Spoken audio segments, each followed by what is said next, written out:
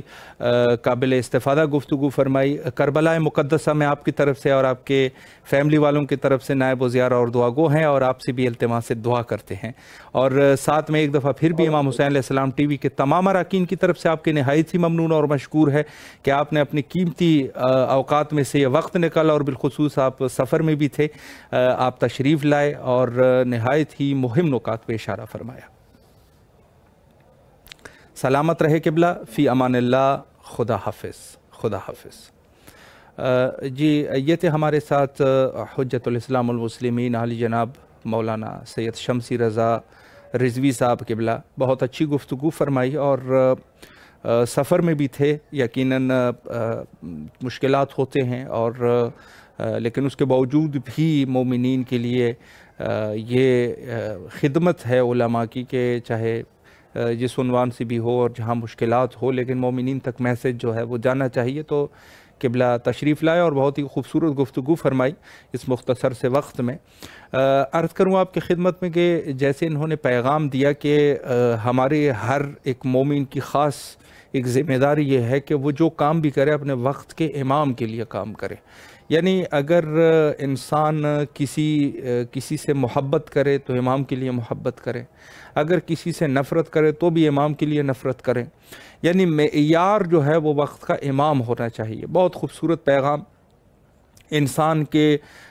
انسان جو ہے وہ رابطہ قائم کرے اپنے وقت کے امام کے ساتھ، اور رابطہ جو جو رابطہ ہے اس کو قائم کرنے کے بعد جیسے انہوں نے فرمایا کہ انسان جو ہے وہ بنیاز ہو جاتا ہے دوسرے لوگوں سے بنیاز ہو جاتا ہے، چونکہ وقت کے امام کے ساتھ اس کا جو رابطہ ہو گیا تو پھر اس کو کسی کی کیا ضرورت ہے، دنیا والوں کی اور دنیا دار لوگوں کی ضرورت ہی نہیں ہے، چونکہ وقت کے امام کی رضا جو اس کو حاصل ہو گئی اور وقت کا امام ان سے راضی ہے، تو باقی دوسرے لوگوں کو راضی کرنے کی کیا ضرورت۔ بہت خوبصورت طریقے سے انہوں نے جو پیغام دیا، یقیناً بڑا پرمعنی پیغام ہے کہ رابطہ جو وقت کے امام کے ساتھ ہے وہ ہمیں قائم کرنے کی کوشش کرنی چاہیے، اور رابطہ اگر جب انسان قائم کر لیتا ہے تو پھر انسان کو خود بھی وجود میں بھی پتہ چل جاتا ہے کہ اس ٹائم میں کیا کر رہا ہوں اور کیا میں کرنا چاہتا ہوں، اور امام جو ہے وہ مجھ سے راضی ہے کہ راضی نہیں ہے، یہ انسان خود سمجھ جاتا ہے کہ میں اس وقت کس پوزیشن میں ہوں۔ ہم دوسرے لوگوں سے بہت ساری چیزوں کو چھپاتے ہیں، لیکن اپنے ذات سے کوئی چیز نہیں چھپی ہوتی، تو اسی طریقے سے یہ چیز بھی ہے کہ اگر انسان جو ہے واقعاً اپنے اس معیار پہ ہے کہ جو معیار امام کا معیار ہونا چاہیے، تو یقیناً انسان جو ہے اس کو اپنا خود کا اندازہ ہو جاتا ہے، اور حتیٰ یہ بھی پتہ چل جاتا ہے کہ اگر میں دعا کروں تو خدا رد بھی نہیں کرے گا۔ یہ بہت مہم ہے، یعنی انسان جو ہے وہ خود اس کو اپنے وجود کا پتہ چل جاتا ہے کہ اگر اس وقت میں دعا کروں تو امام جو ہے وہ میری دعا کو مستجاب فرمائیں گے۔ آپ نے دیکھا ہوگا کہ بہت سارے ایسے لوگ جو خدائی لوگ ہوتے ہیں وہ اکثر دنیا کی دعائیں نہیں کرتے، دین کی دعائیں کیا کرتے ہیں۔ دین کی دعائیں کیوں کرتے ہیں؟ چونکہ یہ زندگی جو ہے وہ مختصر ہے، اچھی گزرے بری گزرے، لیکن جو ابدی زندگی ہے، جو انسان کی ساری زندگی وہاں پر رہنا ہے ایک شخص نے، تو اس کے لیے یقیناً ہمارے پاس توشہ آخرت ہونی چاہیے، اور یہ جو اعمال خیر آپ انجام دیتے ہیں یقیناً یہ توشہ آخرت ہے، اور اسی سے ہی انسان جا کے اس زندگی میں جو کہ ابدی زندگی ہے وہاں پر یہ چیزیں جو ہے وہ کام آنے والی چیزیں ہیں، اور یہ چیزیں نہایت ہی مہم ہے جو کہ ضرورت ہے۔ یہاں پر ایک چھوٹا سا بریک لیتے ہیں اور فرمان معصوم علیہ السلام سے مستفید ہوتے ہیں۔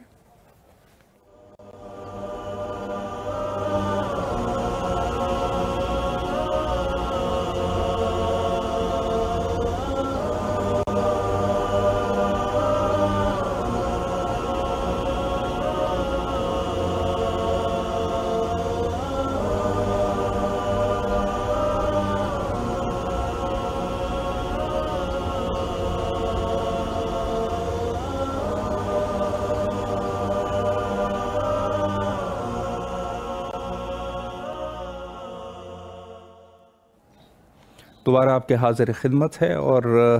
پروگرام کے پہلے سیگمنٹ میں ہم گفتگو کر رہے تھے ماہ رجب کے عنوان سے۔ تو عرض کروں آپ کی خدمت میں کہ دیکھیں کچھ ایسے ماہ ہیں کہ جہاں اس ماہ کی بزرگی جو ہے وہ زیادہ ہے۔ خدا کا نظام ہے کہ بعض ماہ کو بعض ماہ پر فضیلت دی، اور بعض دنوں کو بعض دنوں کے اوپر فضیلت دی، بعض اوقات کو بعض اوقات پہ فضیلت دی۔ اللہ سبحانہ و تعالیٰ کی منشا ہے، اور جو رستہ ہدایت ہے وہ ہمارے لیے ہم تک اس کی رسائی ہو چکی ہے معصومین علیہ السلام کے ذریعے سے۔ تو جن چیزوں کی طرف معصومین نے ہمیں وادار کر دیا اور ہمیں ان چیزوں کی طرف رغبت دلائی کہ یہ چیزیں جو ہے وہ مہم ہیں، ان کی زیادہ سے زیادہ ہمیں ان دنوں میں خصوصاً کوشش کرنی چاہیے کہ یہ دن ہمارے ایسے فضول نہ جائے۔ دیکھیں بات یہ ہوتی ہے کہ ایک چیز انسان جب ہاتھ سے ایک چیز نکل جاتی ہے تو وہ پھر ہاتھ نہیں آتی، اور اس میں ایک ہے وقت ہے۔ وقت آپ کا اگر ایک دفعہ جو ہے وہ ہاتھ سے نکل گیا تو پھر وہ وقت آنے والا نہیں ہوتا، اور یہ یقین جانے کہ آج کا دن جو ہے وہ کل کے دن سے، اگر انسان کل کو زندہ بھی ہے تو آج کا دن جو ہے بہترین موقع ہے، نہ کہ کل کا دن۔ کل کے دن سے آج کا دن بہتر ہے، اور آج کے دن میں یہ وقت بہتر ہے کہ جس وقت ہم زندگی گزار رہے ہیں۔ تو عرض کروں آپ کی خدمت میں کہ انسان کی تقدیر اور سوچ اور فکر، اس کے لیے اگر ایک وقت بھی انسان کو نصیب ہو جائے، اللہ کی منشا ہوتی ہے تو انسان کی ہدایت ہو جاتی ہے، اور اس کی وہ ان چیزوں کی طرف صفقت حاصل کر جاتا ہے کہ جو اللہ کی مرضیاں ہوتی ہے اور جو اللہ ہم سے چاہتا ہے اس کی طرف انسان چلا جاتا ہے۔ تو عرض کروں آپ کی خدمت میں کہ سب سے پہلے اگر ایک شخص نے انسان کامل بننا ہے تو انسان کامل پر بہت ساری کتابیں بھی لکھی جا چکی ہے اور بہت سارا کچھ اس کے اوپر لکھا جا چکا ہے۔ بعض لوگ جو ہے کتابوں کے پیچھے رہتے ہیں، مثلا کتابیں کیا، یہ فلان عارف نے کون سی کتاب لکھی ہے، فلان عارف نے کون سی کتاب لکھی ہے۔ یہ سب چیزیں جو ہے ان چیزوں سے بہتر یہ ہے کہ انسان جو ہے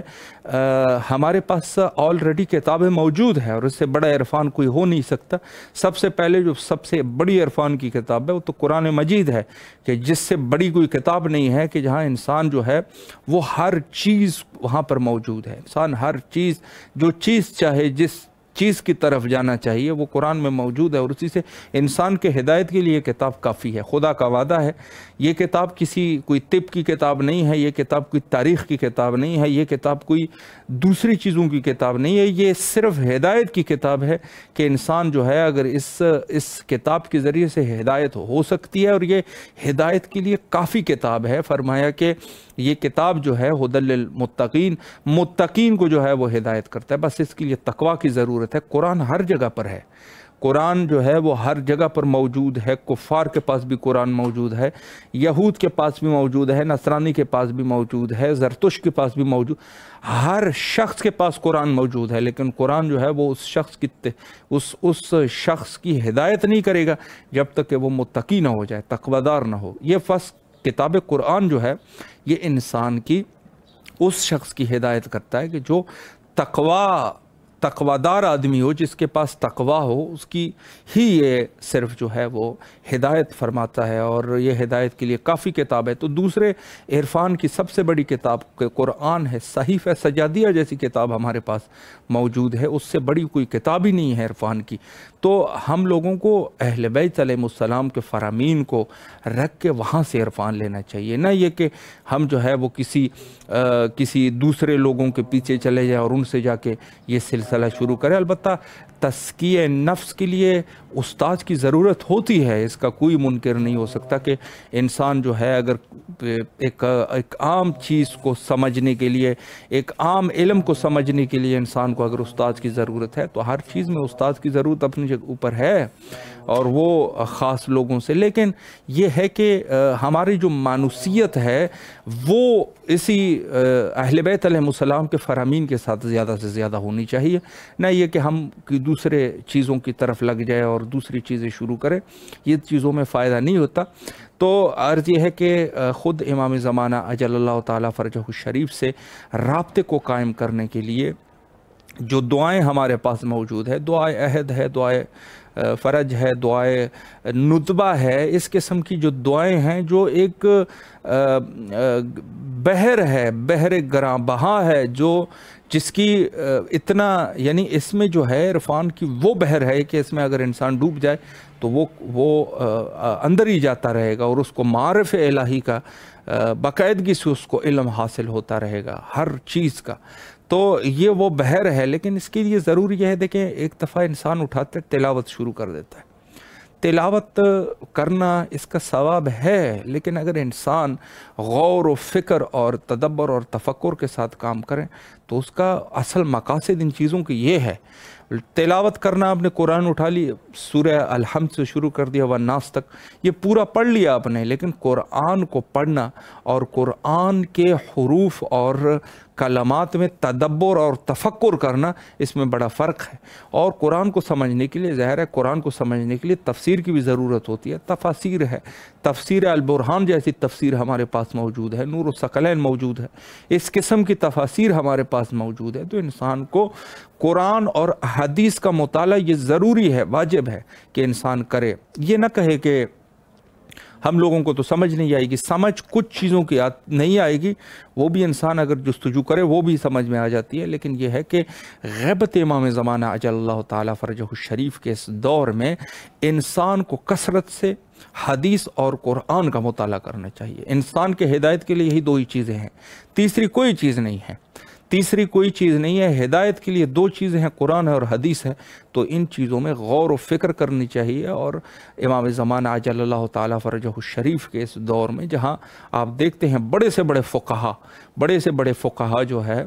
وہ نکلے ہیں، اور حتیٰ دوسرے ائمہ اطہار علیہ السلام کے دور میں زیادہ لوگ جو تھے وہ اپنے علم اور ان چیزوں کے پیچھے تھے، لیکن یہ غیبت کبریٰ کا دور جو ہے اس میں بات یہ ہوئی کہ چونکہ وقت کے امام پردے غیب میں ہیں تو زحمات جو ہے وہ دوبالا ہو گئے، اور بڑے زحمات اٹھا کے علماء جو ہے انہوں نے زحمت کی اٹھائی، اور یہاں تک کہ چونکہ اس دور میں دیکھیں اگر کوئی اشکال اور ابہام ہوتا تھا تو وہ امام کی ذمہ داری ہوتی تھی کہ اس ابہام کو اور اس اشکال کو رفع کر سکے۔ مثلا بہت سارے فتنے جو ہے وہ اٹھ جاتے تھے اس دور میں، تو امام کہہ دیتے تھے کہ یہ فرقے جو ہے، یہ جس نے یہ فتنہ اٹھایا ہے یہ زالہ لوگ ہے، یہ وہ فرقہ زالہ ہے کہ جن کا تعلق ہمارے سے نہیں ہے۔ لیکن غیبت امام زمانہ اجل اللہ تعالیٰ فرجہ الشریف میں تھوڑا سا فرق کرنا بھی مشکل ہے، لہٰذا اسی وجہ سے ہی قلم جو ہے وہ اٹھ جاتے ہیں اور تفکر اور تدبر کی حد ہو جاتی ہے۔ یعنی میں آپ کو بتاؤں، اگر اشعریہ کے علماء